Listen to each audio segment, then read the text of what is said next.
Hello, welcome to Introspection with Jeff. In my last video, I've done 2 videos so far today. I'm all hyped up. I couldn't wait. So this will be a precursor to the longer version. And longer version, I've done some really long versions, some really long videos. It's a precursor, like a preview of the longer, so this here is really, there we go. Really long version. I'm sorry, this is a preview of a longer version video on delving into my hitting a wall, I suppose, in terms of writing and filmmaking, script writing in general. What I want to do is mention some themes that I would have had in my films, that I want to have in my films if I ever get to making them, and explore my evolution from childhood all the way to the present, trying to identify what hindered me, what motivated me, and so forth. All right, let's start at the beginning. And I've covered this in some of this stuff in earlier videos. As a very early child, I was drawing quite a bit. I was writing stories. I still have them, believe it or not. My mom kept a lot of them, perhaps just about all of them. She was very good about that, in boxes stored away. That's why I have so many plastic totes, storage totes. I would write fictional stories based on a few things. One television series that I had seen, I mentioned in my prior video today. I would take the Transformers characters, I would take the tech specs for the Transformers toys, and I'd use them as characters to write out stories. And at what level did I really understand writing? I knew that you had to have conflict. I had already been, of course, watching television and watching film, but I guess I was more immediately influenced by television because it was more frequent in my life. I knew about protagonists. I knew you had to have some kind of emotional feeling in the character. You had to have some kind of, the characters had to be motivated by something. There had to be a goal, and this was like midway through elementary school, I'm talking. You had to have some goal, you had to have some kind of goal that the audience understands, and different characters voicing different points of view, and some argument, some kind of conflict between characters, for the sake of, not just for the sake of them arguing, but for the sake of whether to go on with the mission, or whether it's the right thing to do. And about that time, as I delved into primarily Star Trek, I learned how to format a script page. I knew, like, for example, for those of you who don't know, at the top there's a slug line, and then although I think this came later, I think this came more like in middle school. I began learning the script page format. Anyway, the slug line, interior, exterior, it identifies the location. And then below that, essentially a paragraph of, or bits of paragraphs of the action, what's going on. And it would open up with like a panning shot across the bay, and we focus on one of the characters sitting with a fishing pole, da da da da da da.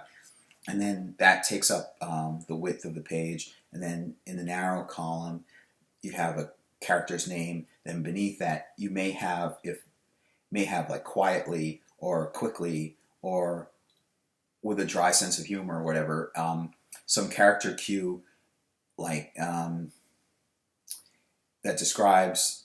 You don't have to have this, but if you want to indicate that the character speaks in a certain way, or delivers the line in a certain way, you'd have it in parentheses below the character name, and then a little bit wider you'd have dialogue.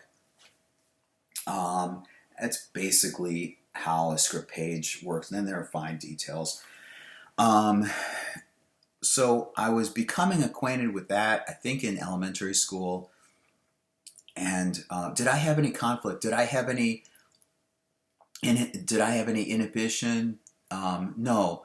I was eager to get out of school to write. As a matter of fact, sometimes when I had free time after I finished my work in class, we were working silently by ourselves. Sometimes I pulled out, or in study hall or something. Even during recess instead of study hall, I would pull out and start writing pages. And at the time, I figured later when I grow up, it'll only take a matter of years, but when I grow up, I'll be famous for doing this. I'll be not just famous, but I mean, not that that's the one guiding force, but primarily I'll be doing this and I'll be able to enjoy it. And I think I mentioned before I'd seen Spielberg, the documentary Spielberg, earlier today. It's on demand on Verizon. He said, if I remember correctly, that he was making movies with his camera and he didn't expect to make money from it. He was just doing it for fun. And that spoke to me. That's primarily how I felt at the time. I was writing it for fun. I wanted to see these. I was in a fantasy world, and I wanted to live in that. I mean, I was in a fantasy world of creating stories. It was playtime, basically, and my playtime was writing out these stories using these characters. And somebody going through my creative work might find little examples to the contrary, but as I remember it, basically, I wrote stories using characters that had already been established. For example, Transformers, the characters were already established, the scenarios were already established. And then And then in middle school, I'd gone to a convention. I bought a Star Trek convention, and I had bought a book, something related to Star Trek, and it was a role-playing game using Star Trek, the Star Trek universe, and from that, I wrote a short spec script. It was a few pages at the time. I mean, that is something commendable to write something in middle school age. An actual script. I think at that point, I don't think it wasn't lined up in proper format. I think it was like the name and then colon, name, colon, and the dialogue and description. But it was something. I submitted it, and then it was sent back. And then after that, I learned the proper format. And going into high school, that's when I began writing spec scripts of Star Trek Get Smart, even though Get Smart was already canceled and decades off the air. And Star Trek Next Generation, Married with Children, One Night Court episode, and Get Smart. I wrote a few of Get Smart just simply because I enjoyed the show. And again, it's like playtime. I wrote it without even any expectation. I wrote it without any. I wrote it understanding that I could never make this thing come to life. But in my head, I wanted to be able to create another episode beyond what they already had, because I had exhausted all the episodes. I had seen just about all of them, and I enjoyed it so much I wanted to continue living in that world in my imagination and creating more stories. And that's what motivates a lot of, probably just about every Star Trek fan who's written fanfic, the activity of fan fiction. And I even, I came later. in college, I wrote an X-Files spec script as well. I typed them on my computer, and I remember that would have been the early 90s, and in 1993, and I felt no qualm, no inhibition. I was all excited to do it. Let me see. How did I write them? I'd become so familiar with the typical scenarios and the typical way in which Picard, for example, in Star Trek: The Next Generation, the way Picard would relate to Data, would relate to Riker, and so forth. I knew the kinds of points of view, the kinds of arguments and feedback that each character would make in terms of given situations. And then in 1993, I was listening to a radio interview of Larry King show, not Larry King Live on TV on CNN, but he also had a radio show at the same time. I mean, he also did a radio show. And he was interviewing 3 people. And I actually later requested a copy of those 3 interviews. And unfortunately, the tape was mangled, or was loosened up or something, and it hasn't been tightened back up. But one of them was Harlan Ellison, and the other was Rosanna Arquette. And I remember I had already been interested in UFOs at the time, fascinated by UFOs, and the idea of writing a feature-length film was awe-inspiring to me. And I remember listening to, after Harlan Ellison, Larry King, in the next hour, interviewed Rosanna Arquette. And I didn't know what she looked like at all, but her voice was very attractive, very soothing, so forth, a little sexy.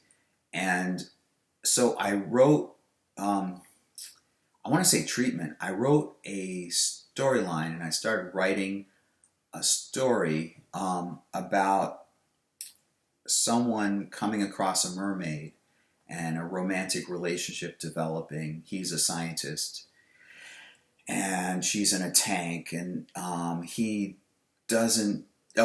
She's less human. She looks less human at the beginning. I might as well come out and be open about this. It's, in some sense, it's a form of therapy. She's less human. She's more fish-like, and then in the tank, it takes place in Woods Hole, Massachusetts.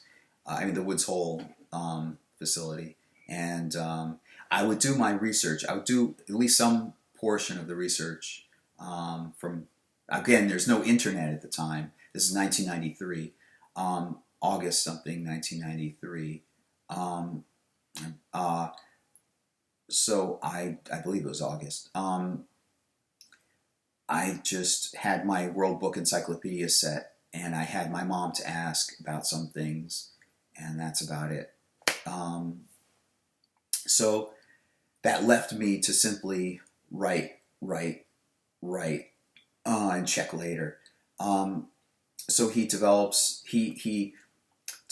a fondness for this creature, and they start communicating. That's coming back to me. They start communicating through different patterns and different ways of, like, nonverbal communication, and then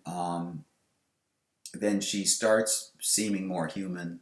I forget exactly how. There's some kind of mutation. She starts becoming more human, and then it's all about communication, basically, between species. So it has a happy ending. So I showed that to one person. I remember one girl around school, and she gave me some feedback. It was nice and constructive, nice but constructive.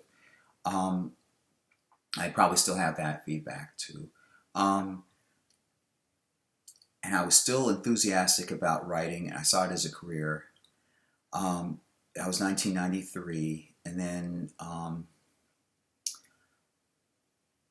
94.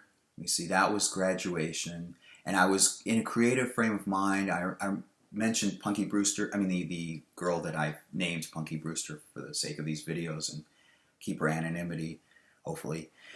I was in a creative frame of mind with that too. Although I didn't write stories for her, I would have liked to. And then in '95, something like '95, I started becoming attracted to Madonna, and around '95 or '96, I wrote as part of a class project, a singular class project, at Syracuse University. I wrote a parody, like I changed the names, and I wrote a fictional scenario inspired by Madonna's relationship with Sean Penn, and trying to make the marriage work. And let me see, no, here's the real introspection, of course, because it's called Introspection with Jeff. Did I have any problem? Did I have any qualm? Did it seem different? I should also mention that I mentioned UFOs before, around the time of this Rosanna Arquette interview, because about that same time, I also had in mind doing my first feature film script, based on the telling the story of a UFO investigator, a real one who lived, called James McDonald. And he, I forget what capacity, he had I think a government official capacity. I can't remember exactly what it was, but he had access to government files about UFOs, and he went over, he became very mad. He was under the impression, as I recall, he was under the impression that this was all just fluff and it was of no concern. And there's a famous moment that happened in real life, as authors have written about, where he goes into I want to say J. Michael Straczynski, that's totally off. J. Allen Hynek's, I think it was J. Allen Hynek's office, and he slams his fist on the desk and talks about these files that do have relevance and do have some substance that had been kept away, and basically they filed away, and he didn't even know about it. If he did know about them, he would have made more of a fuss. I thought that was a fascinating protagonist. So I had in mind to do that script as a spec script, as a spec film project. Now, did I have any qualm? How did I write it? I wasn't writing actual dialogue. I wrote out scenes. I wrote out some scenes that I imagined would be in the film. And again, this is based on an actual event. So it's just like earlier when I was writing about character, I was writing stories using characters that were already created in a universe that was already created. Here I was writing about a story, or I was writing about events in the life of somebody who already existed. So I just had to do research and write it, tailor it so that it would flow as a storyline, as a narrative. You don't have to include everything about his life. Tell it as a story. But I had material to work from. So as I recall, I had my computer. I was doing it both ways. I was writing computer by computer, and I was writing by hand on paper. I forgot that earlier, before this, late 1980s. I remember, back to Transformers. In 1987, the new line of toys featured headmasters, and that was a new wrinkle in the Transformers scenario of toys. I mean, they didn't mention much about where these Transformers came from. They had a basic storyline. I'm ignoring the Marvel comics, and I'm ignoring what was shown on the cartoon. I'm ignoring what was shown in the cartoon. the cartoon hadn't even premiered yet. The new season hadn't premiered yet. And I remember not even having that to work from, something like that. So I was going strictly by what they had in the tech specs. And there were a few clues, and I was just speculating. Okay, well, the gimmick was that the robots, the heads would pop off, and then they could transform into small human-like figures. And going by the tech specs, it said that they were the Nebulons were binary bonded to the larger robots. I was speculating, how did this happen? Why did this happen? One of the characters was Brain.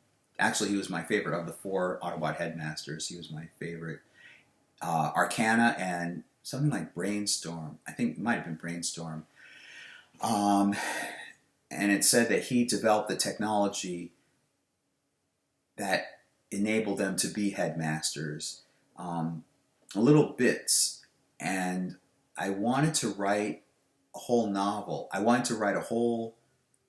Was it a novel I had in mind? Yeah. It was a whole novel. And before that, if you'd seen my earlier videos, you might have caught me mentioning my friend, my close friend. I had a close friend when I was going to Wetzel Road Elementary, and then I moved, and I still kept up. I still visited that other friend, and I had a new friend. Both were interested in Transformers. So when it came time for this best friend's birthday in 1989, I did 2 things. I wrote a play inspired by some issues of the Transformers comic book series, and I also wrote a novella. To a kid who's in middle school, it's like it's essentially writing a novel. But I recall it being like 64 pages, something like that. So really, it was like a novella. But it was a big deal for a kid. It was an original story, Transformer story, and I remember writing it when I had free time in school. I remember handwriting it. It wasn't on computer. At the time, I didn't even own a computer. This was 1989. I got my first computer in 1990. It was a Mac Classic. So this was spiral notebooks. In fact, I think I had a binder. I remember having a binder with a 3-ring binder with paper and so forth, and I carefully kept it together, kept the pages together. And while I was writing that, I wrote a second one. I think that one was called An Acre in Utopia, because I had an idea for that one while I was writing this one. And this was a gift for the friend, a birthday gift for the friend, in addition to the play that I had written. And we planned to play out the play with the Transformers that we had. And this friend from Wetzel Road was enthusiastic, and this is another one of those examples of how much I admire him. I mean, how much the friendship was really worth something to me, because he recognized and valued how important it was to play this out with the Transformers toys, something that I had created. He valued that I had created this thing, and so forth, and that really means a lot. I hope he watches this video. Anyway, so I was used to writing these stories out by hand and crossing things out and so forth, and editing and so forth. And by the time it came to producing the novella, I must have typed it out into a computer and then printed all those pages. And my mom probably had some help with that too, in terms of binding it or perhaps typing. I remember her typing at least some of it, because I remember leaving off a punctuation mark at the end of a quote on purpose, because there was a next paragraph indented, and it was supposed to be the continuation. It was supposed to be the same bit of dialogue, so that's why I left off the quotation mark, because a new, it continues as a new paragraph, but it's still the same person talking. But I think she inserted a quotation mark, so it didn't make any sense. Anyway, so you can tell this is 1989. This was close to finals time when I should be studying, and it was also about the time when I was preparing for my bar mitzvah the following year. So I was taking probably chanting lessons or Hebrew lessons at the same time as writing the novella and getting the play written and so forth. So, so you can tell I was raring. I was really energetic and productive. So anyway, that was 1989, 1990, and then 91 into high school. That's when I was writing those spec scripts, not X-Files, but Married with Children, at least a couple of Married with Children episodes, and a few Get Smart episodes, and a Star Trek The Next Generation episode. And in 93, something like that, in the summertime, before they would have continued, in the summertime before the premiere of the 7th and final season, I submitted my spec script to the producers of Star Trek The Next Generation, and a letter was sent back saying, we have all of our script commitments. It's not that, it didn't say we don't like your story. It simply said we have all of our script commitments for this final season. And that may have been I think that was the first time I learned that the forthcoming season would be the final season. So, the final season being 93, 94. So this would have been, it fits perfectly. This would have been in the summer of 1993, right about the same time I was inspired by that Rosanna Arquette interview and so forth. So I was really writing. Early 90s, I was really writing, really productive. Okay, now let's jump to college. I began trying to write long feature film scripts, and I had a more modern computer, more sophisticated computer than the Macintosh Classic. I think I had a Power Mac at that point, and I had no qualm. I wrote an X-Files spec script, and again, it was utilizing a universe. It was a spec script based on an already existing television show. So I knew the characters and I knew the scenarios well. I knew the tone and the mood and all those different aspects of a story. What kind of tone, what genre, what kinds of conflict there are, what are the characters' relationships to each other, and how do they relate to each other, and what's their dialogue, individual dialogue like, and so forth, and so on. What's the backstory? I knew that because it had already been created. I was familiar with it. So I remember at the beginning I had an idea. What if it was like a cinema verite kind of look for a film. It was inspired by some sort of real life thing going on in the news. Maybe O.J. Simpson. It was probably the O.J. Simpson trial, the O.J. Simpson event, like around June 1994, with his wife, former wife, and it was that news event was splattered all over. So I thought it would be interesting if you had a movie that would be like a montage of different clips, news reports, and so forth. If the audience, if the mainstream public could be that captivated by what they watch on the news and so forth, what if you could make a movie like that telling a fictional story, but doing it almost like documentary style, in terms of news clips and so forth put in. And since then, I was a little ahead of the time, I guess, well, the genre of found footage seems somewhat reminiscent of that. Or I guess if you really look, I guess it's not the first time that they've done movies like that where they have it like a fake documentary style movie. But anyway, I thought it was a nice idea, interesting idea.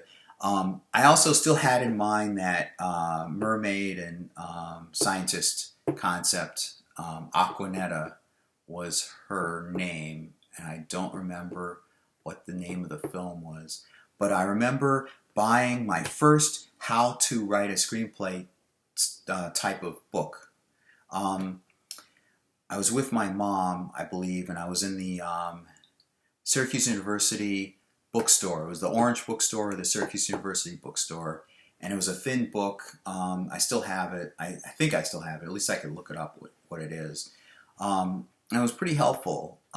It gave the no bones about it aspects of what elements you need in the film. In fact, I sort of remember the word elements being in the book, in the title of the book.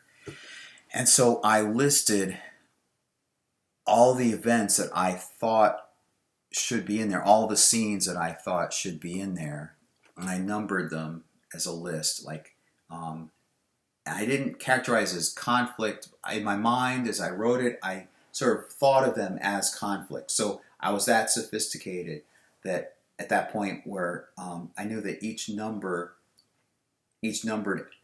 line should be some kind of conflict going on, and it should tell the story in a linear, like a progressive flow. And at that point, I knew main character. You have Dramatica. I learned a lot from Dramatica, but Dramatica later on, when I discovered that and I studied that, it explains that pattern, that theory of how the mind works and how screenwriting works. That explains why I had these instinctive feelings. But at the time, I didn't know about Dramatic at all. At the time, I knew there was like a personal relationship, usually in these stories, in movies in general. I picked up on that. It's usually a personal storyline, and there's a grand storyline. I watched a lot of Star Trek, and I used that to learn how to write story. I picked up even from Star Trek that sometimes there was like a subplot or a relationship type of thread in the story. So I wrote that, and then in '97, I enrolled in a screenwriting class during the summer, and you had to, as your final project, I mean, they had coursework and so forth, but basically as your final project, you had to write a feature film. And my first feature film was about UFOs. It was called Cerberus, based on the Greek mythical character of the dog that had several different heads, and it would guard the entrance into the underworld. And I named it that. Well, first of all, the story itself was a craft crashes into the Pacific Ocean, and so the military is sent over. There's a battle and so forth. The military is very interested in retrieving this craft ship underwater, and there's a UFO. There's a leader of a UFO cult group. The leader wants to become very. He wants fame, and he wants control. He wants to hold on to these followers of his. And there's a UFO investigator, and he's, I guess, the protagonist. I mean, all the people, but you basically root for this UFO investigator. I think he's a private investigator. All of these, you might, if you know something about UFO lore, you might recognize that there are elements of these elements in real life. There are UFO contactee cult groups. There are leaders of cult groups. There are UFO investigators who have a day job, but they sometimes it's a very technical job, but they're also fascinated and they research these UFO sightings and try to identify and speculate and discuss and so forth. Write books. A lot of them write books. Then you have the military, who's definitely been involved with UFOs. I mean, involved with the phenomenon of UFOs. And then, of course, you have the aliens. So about halfway through the film, there's another craft that enters into Earth orbit and tries to retrieve the craft. And basically it's a chase amongst all these ones to get to the craft first. And it was called Cerberus because, as I said before, there's the Greek myth of the dog with many heads that are, in my impression, fighting each other. They're multi, all the heads are swirling around, and it's guarding the entrance into the underworld. And I suppose the underworld, to me, evokes an impression of something buried and hidden, and there's something that should be revealed, about to be revealed. It's the dog is like guarding the entryway into discovering what's in the underworld, what's in this, what's tucked away. So that's why I called it Cerberus. And so then I wrote that during the summer. It was a quick story, which goes to show you that, again, I was working from a universe that already existed. I had been researching or reading about UFOs, I should say. Well, yeah. I'd been reading and learning about UFO lore all my life, since childhood. And I've been watching X-Files. X-Files had just premiered a few seasons back, so it's early yet in the series, and so I was working with what I was familiar with, and I just wrote it out. And now, how did I do it? I remember having my computer. I remember typing away. I didn't really write. I didn't write a whole treatment. I had a general idea of where I was going, and I probably listed scenes. I probably came up with scenarios like I want like a Top Gun style combat scene here between the saucer and the and fighter jets, and they're sent off. They zoom off the aircraft carrier and this character with that character, and there's a conflict there in the midst of this combat and so forth. I would have an idea like that. So I would just go to my computer and type away, and I probably had pages of lists of some scenes in mind, and in my mind I had like, okay, if it's a 2-hour film roughly, it's like page 60 or page 50, and I probably numbered like literally page 50 or something like that, and I would type away in chunks, and if I came up with an idea for a scene, or if I just decided I conceptualized enough of the scene that I felt that I could type it out, I would just move my cursor. I would just turn on my computer and go to that point in the script as it was fleshing out, and just start typing away. And I'm saying this now because that changed as part of the therapy. I'm explaining my methodology, how it changed. Excuse me. I'm not going to bother editing that out. So that was like 97. And then about that same time, just after that, I wrote 2 James Bond satire parodies. A satire is something where you're specifically making fun of something you're copying. A parody is, as I understand it, is simply something that's done in homage, or it's mimicking this other thing.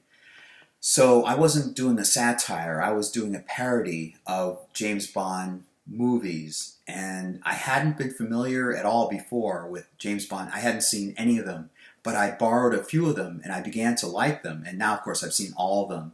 I'm not up to snuff on being an aficionado and knowing exactly which thing happened in which movie.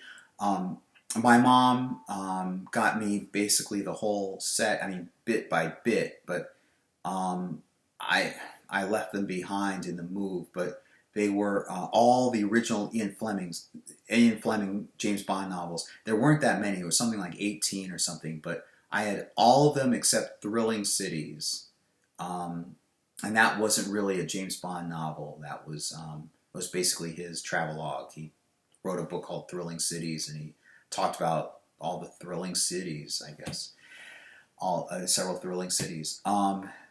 So I remember writing 2 James Bond parodies, and I came up with my own character, and I was also working off of Get Smart, because quite a few elements of Get Smart were mimicry of James Bond. So again, I was working from a universe that I was already familiar with. And that was in around 1998, and then I'd still been enamored by Madonna, and in 1998 I wanted to write a film to impress her and use her Madonna as a character, as the primary character in the movie. And I've talked about this earlier, how I figured if I could get it to the right hands, it could make its way to her, and then she would contact me back, and I'd be thrilled, and I'd try to keep from fainting and all that other stuff, and I'd buy a little extra birthday cake or ice cream or something, celebrate something, but maybe that could launch my career, and could fulfill a fantasy of mine of at least meeting her and being able to talk with her and so forth, gain her respect and acknowledgement as an artist. So how did I start? That's a whole story in and of itself, because that's the point when it seemed like I hit a brick wall. How did I go about that? It was a school project. It was another screenwriting class. So I had finished the other screenwriting class. I'd gotten an A on it. I was really proud of myself. My professor appreciated my work. And in fact, I remember about this early one, Cerberus, I remember us being in a kind of a lobbyish room, several of us seated there. And I remember there was a visiting industry person who came in, and he pointed me out and said, "Hey, this guy wrote a nice script." Now, it wasn't anything that would have gone anywhere. I mean, any connection that would have gone anywhere. But he said something to the effect that, "Hey, this Jeff here wrote a nice script." And it was members of our screenwriting class, so that meant something too. I think he said somebody at some point had read my stuff about that time and said that I was very visual. Maybe it was another screenwriting class. Maybe it was that earlier. No, it wouldn't have been the earlier Sean Penn Madonna parody or satire. That would be more of a satire. I think it was more of this class. It was very visual. Yes, I think it was somebody had read my James Bond parody and noted that my scenarios and the scenes and so forth, the way they played out, were very visual, and that's good for a filmmaker, not just a screenwriter, but a filmmaker. In other words, like a director. And I had admired Steven Spielberg already and George Lucas and so forth. They were kind of in the back of my mind. I didn't even think of like following their shoes. I didn't even think of that. It wasn't even on my mind. But when I heard the compliment about that's very visual. It's rare to have something, a trait like, a talent like that. I thought, well, okay, that's like a ticket that'll let me, that I won't say ensure, that has potential for getting me further than many other screenwriters. So for this script, maybe I should break off now. I've been talking for it's about 46 minutes. So about this Madonna story. At that point, it was inspired by Taming of the Shrew. I remember it having a lot of elements based on Taming of the Shrew, but it also had other elements. The original scenario was, and I must have already watched Bringing Up Baby, because I remember putting in elements inspired by that too. It's difficult to reconstruct this because, over the course of many years, it's evolved, and I need to remember what came where and in what form it was at certain particular periods of time. In the very beginning, it was a Taming of the Shrew-like story. Madonna needs to get to Los Angeles. She's in New York. It was called Manhattan Masquerade. She needs to go to Los Angeles. She needs to get a trip out of New York. And this is the bringing up baby aspect of it. She, like in screwball 1930s and 40s style screwball comedy in general, she bumps into this character Jake, whom I named Jacob Robespierre, and he was named after the Jacobians and Robespierre, those are names from the French Revolution. Because I had some sense of a revolutionary, he represents like a revolution. I had him being an assistant, like a lowly, almost intern or page, having a lowly position in the stock market, because this is already, I had this based in the 1980s. Specifically, this was taking place right before Material Girl, the music video, would have been filmed, because that's why she had to get to Los Angeles on time in order to film the music video. And we know from history, but none of the characters know, that when she gets to that studio and films the music video, while she's filming the video, she meets her future husband. So that's kind of a bittersweet thing if you know about it from history, real life history. So she bumps into him, and she thinks that they're already at that point. Already there was an aspect of illusion and not trusting your senses and being confused, misunderstanding. She thinks that he's somebody of a higher status than he really is, and he continues to play that part and tries to avoid letting her, he tries to prevent and avoid her learning the truth of who he really is, and he's afraid that she won't appreciate him because he's not, he doesn't have the status that she has, or any of the people that she hangs out with, she associates with.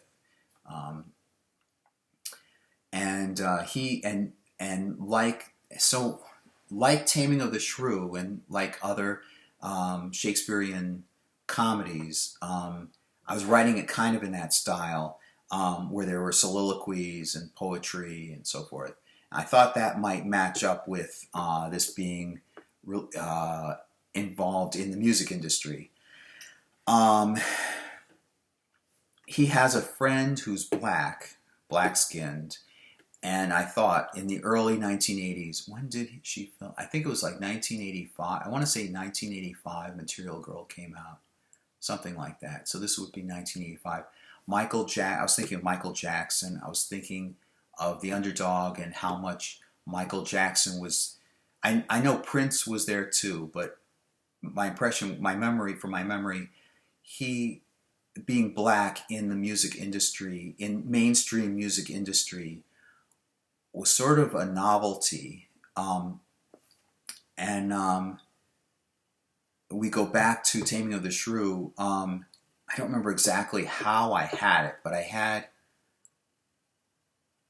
had another character involved who had a daughter, and I characterized her as like a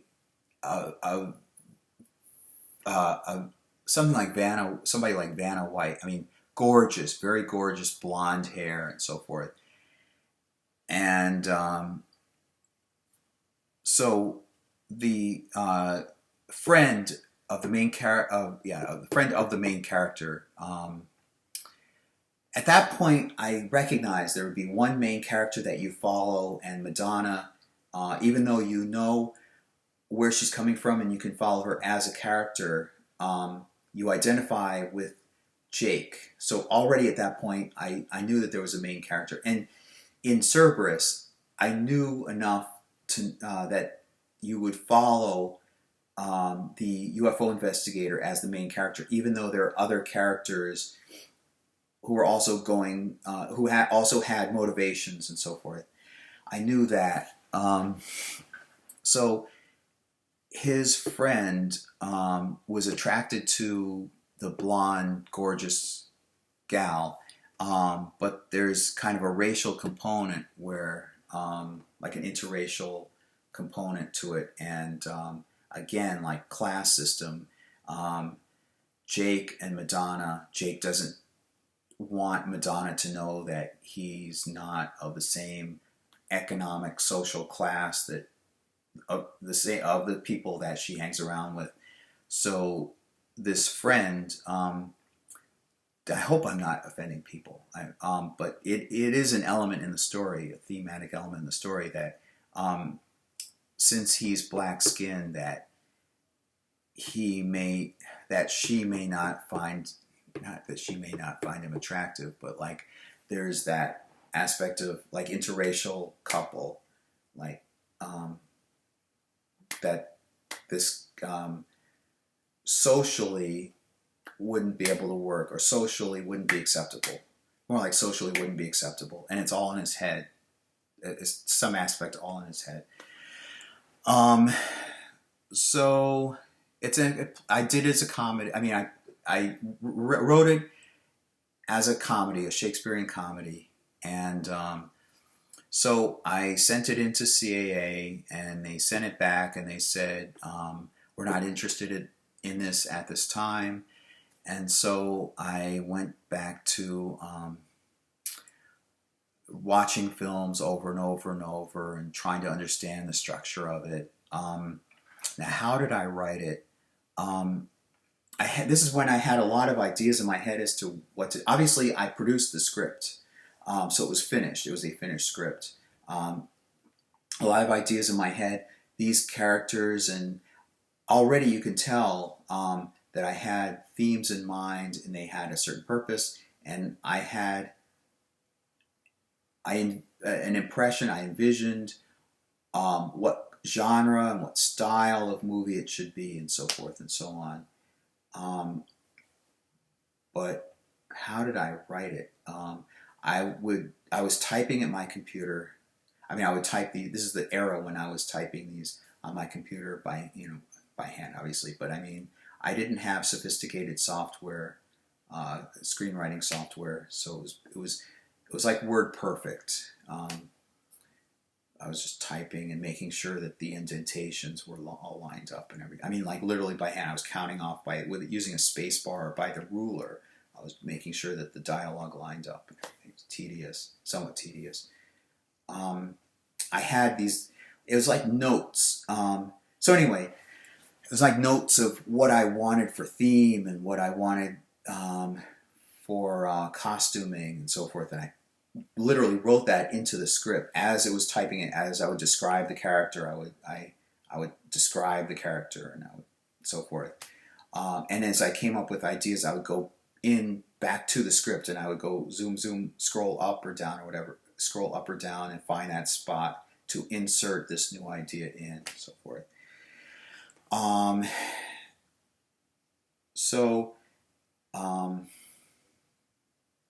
Maybe I should say that. This is almost an hour. Maybe I should, this seems like a good break.